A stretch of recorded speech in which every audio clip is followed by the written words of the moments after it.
DElEd 2019 second semester के प्रशिक्षकों का इस यूट्यूब चैनल पर हार्दिक स्वागत है। आज हम मुद्रा पे चर्चा करेंगे। मुद्रा को अंग्रेजी भाषा में मनी कहते हैं। यह शब्द लैटिन भाषा के मोनेटा शब्द से बना हुआ है। मोनेटा शब्द इटली की प्रसिद्ध देवी जूनो का प्रारंभिक नाम था। प्राचीन काल में इस देवी के मंदिर में ही मुद्रा बनाने का कार्य संपन्न होता था। उस समय के लोग मुद्रा को परम आनंद का प्रतीक मानते थे। विद्वानों ने मुद्रा को परिभाषित दो रूपों में किया है। विस्तार पर आधारित परिभाषा, मुद्रा वह है जो मुद्रा का कार्य करती है। इस परिभाषा में सभी प्रकार की मुद्राओं एवं उनके कार्यों को समाहित किया जाता है। संकुचित अर्थ में परिभाषा, केवल धात्विक सिक्के ही मुद्रा कहलाते हैं। रॉबर्टसन का कथन है, मुद्रा ऐसी वस्तु है जो माल के दुकान में अथवा किसी व्यापार संबंधी दायित्व से मुक्ति पाने के लिए विस्तृत रूप से स्वीकार की जाती है। प्रोफेसर मार्शल, मुद्रा के अंतर्गत वे सभी वस्तुएं आती हैं जो किसी समय पर किसी स्थान पर बिना संदेह एवं जांच पड़ताल के वस्तुओं और सेवाओं के क्रय के लिए और व्यय के भुगतान के लिए सामान्यतः चालू रहती है। मुद्रा की प्रकृति के आधार पर परिभाषा। वैधानिक परिभाषाएं, कोई भी वस्तु जो राज्य द्वारा मुद्रा घोषित कर दी जाती है वह मुद्रा बन जाती है।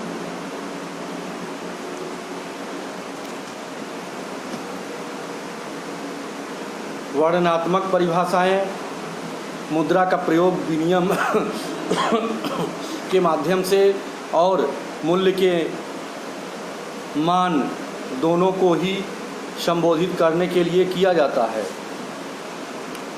सामान्यतः स्वीकृति के आधार पर परिभाषाएं। इस वर्ग की परिभाषा के अंतर्गत मुद्रा की सामान्यतः स्वीकृति को सम्मिलित किया जाता है। जैसे मुद्रा वह है जिसमें विनिमय हेतु सर्वमान्य का गुण हो। मुद्रा के प्रकार, सामान्य रूप से मुद्रा के विविध रूप देखने को मिलते हैं। वर्तमान समय में भारत में धातु के सिक्के प्रचलन में होते हैं। यही धातु के सिक्के पीतल, निकिल एवं एल्युमिनियम के भी रूप में देखे जाते हैं। इसके साथ ही साथ मुद्रा कागज के रूप में भी देखी जाती है। इसी प्रकार सोने एवं चांदी के सिक्कों का प्रचलन भी अनेक कार्यों में किया जाता था। इस प्रकार मुद्रा के विविध स्वरूप दृष्टिगोचर होते हैं।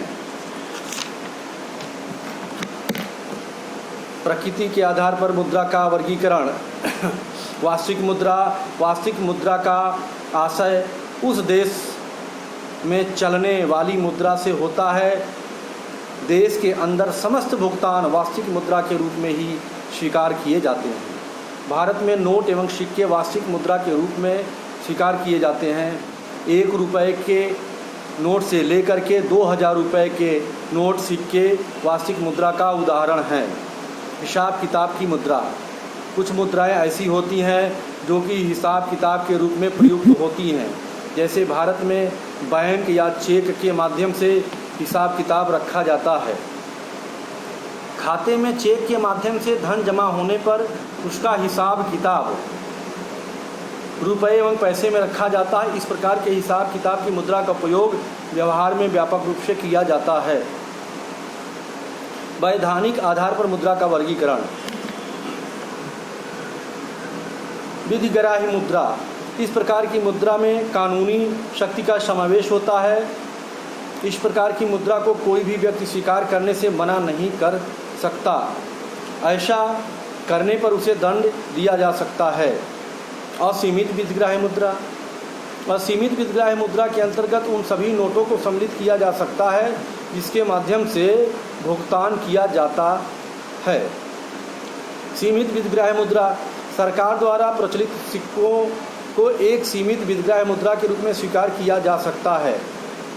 ऐच्छिक मुद्रा, इस प्रकार की मुद्रा को स्वीकार करने में व्यक्ति स्वतंत्र होता है। वह इस प्रकार की मुद्रा को स्वीकार कर सकता है या अस्वीकार भी कर सकता है।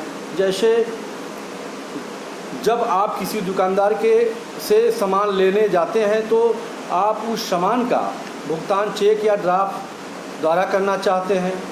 दुकानदार उस चेक या ड्राफ्ट को स्वीकार भी कर सकता है, अस्वीकार भी कर सकता है। मांग के आधार पर मुद्रा, मांग के आधार पर मुद्रा के निम्न रूप हैं। दुर्लभ मुद्रा, जिस मुद्रा की मांग अंतर्राष्ट्रीय बाजार में अधिक हो जाती है उस मुद्रा को दुर्लभ मुद्रा के रूप में जाना जाता है। जैसे अमेरिका एवं कनाडा आदि देशों के डॉलर की मांग अधिक हो जाने पर जब ये अंतर्राष्ट्रीय बाजार में सरलता से उपलब्ध नहीं होती तो इनको दुर्लभ मुद्रा के रूप में मान लिया जाता है।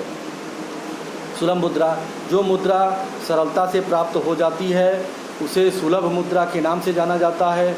जैसे भारतीय रुपये की अंतर्राष्ट्रीय बाजार में कम मांग है तो भारतीय रुपया प्रत्येक देश के लिए सुलभ मुद्रा के रूप में माना जाएगा, क्योंकि प्रत्येक देश भारतीय मुद्रा को सरलता से प्राप्त कर सकता है।